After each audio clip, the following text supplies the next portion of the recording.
Ça, c'est les raisons qui expliquent que c'est la région la plus riche. En plus de ça, elle a en tout cas des ressources naturelles aussi qui viennent soutenir cette thèse de plus riche. Elle est la plus pauvre parce que aussi c'est à Maradi que la population du Niger croît le plus rapidement. Niger has the world record in population growth.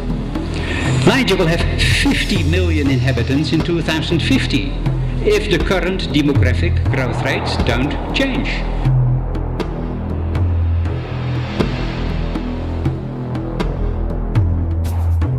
Et cela a fait que c'est aussi donc la région qui est très vulnérable par rapport au choc climatique. Avec donc la disparition des arbres, l'augmentation de l'érosion éolienne qui a entraîné donc la baisse de la fertilité des sols. Donc les conséquences de tout ça, c'est qu'il y a eu baisse de la production, des rendements.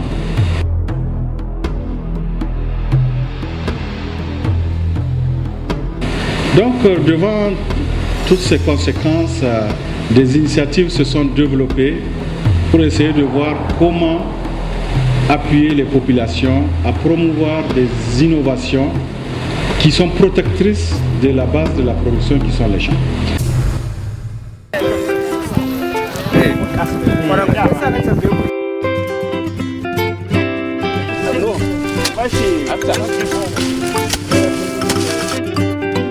This study, which was coordinated by Professor Tourou, revealed is that in many villages, in particular in Maradi and Zinder, we find now 15 to 20 times more trees than we found 20 years ago.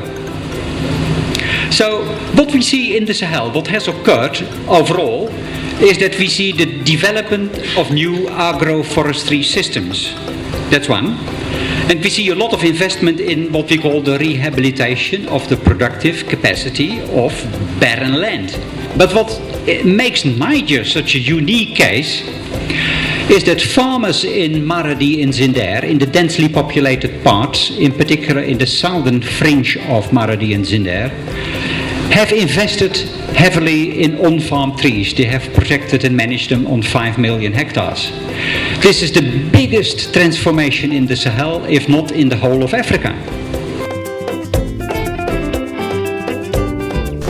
The regreening in Niger has been carried out for a long time.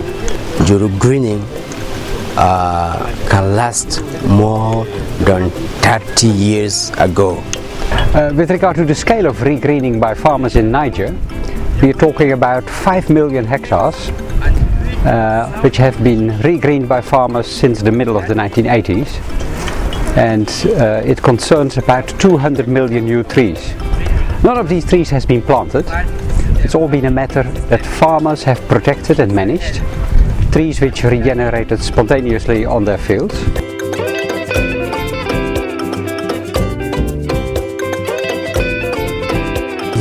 The village is organized by themselves and set up a kind of committee who is surveying, taking care of the regreening in all those areas belong to the village.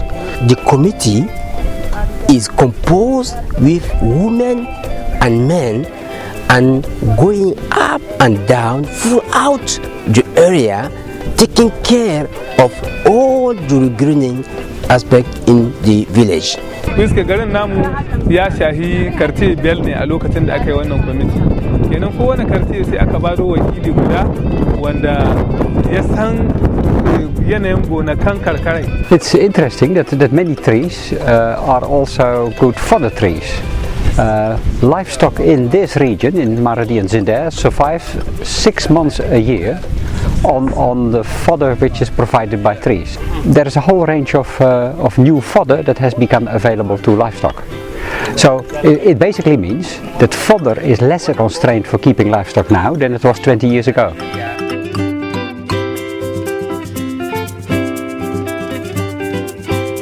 Farmers protect and manage trees on their farms because they are very concerned about the depletion of soil fertility. So many of the tree species that they protect and manage have a positive impact on soil fertility. So this species, Pilostigma reticulatum, it can retain the dust, a lot of dust. And that dust contains a lot of minerals which are good for soil fertility. And when farmers prune those trees, you see a lot of litter which becomes available to the soil. And after pruning the tree, they may leave the branches on the soil. When it's dried, they can shake those branches, and when they shake the twigs and the branches, you see, when they shake them, the leaves will fall down on the soil, and it can be incorporated since the termite is around. So the termite will help to work these leaves, and it can help to decompose these leaves, and when it decomposes these leaves, it become a fertilizer. Then when they remove those leaves, they may spread them. You may see, they may spread them on the soil so that it can decompose it, and it can be incorporated in the soil, and it can increase the porosity. I mean, the fertility and the holding capacity be enhanced. In the past, 20 years ago, they used manure as a source of energy in the kitchen. Now all the manure is restituted to the fields to increase soil fertility. Kenan yanzu akalla mutum in ya shibka a eka ko ba ya kai taki ya samu akalla abin da zai kai dame 50 a cikin eka, karamin misali. The young generation in any village we visited is taking care of this regreening. Why? Because they are really aware of the damage, of the consequence of the disappearing of tree. Wannan iska kenan shibka ba ta samu matsala ba, ita sungumi ɗaya yake, amma wanda ya sassabe ya share ya yi sungumi 4 hahiye da haka nan. To alhamdulillahi ya zanto mutane sai ga lalle barin wannan itatuwa abu ne mai muhimmanci. Ka san da rani zafi wasu sa su gina ba ta yi ba, amma cikin ikon Allah ya Allah ubangiji sa da samu daidai gwargwadon abin. But if villagers organize themselves and decide that they want to protect and manage their own farm trees, and we have seen examples of that in Niger also, then it can also be done in northern Nigeria. I always say what farmers in southern Niger can do, there is no reason why farmers in northern Nigeria can't do it.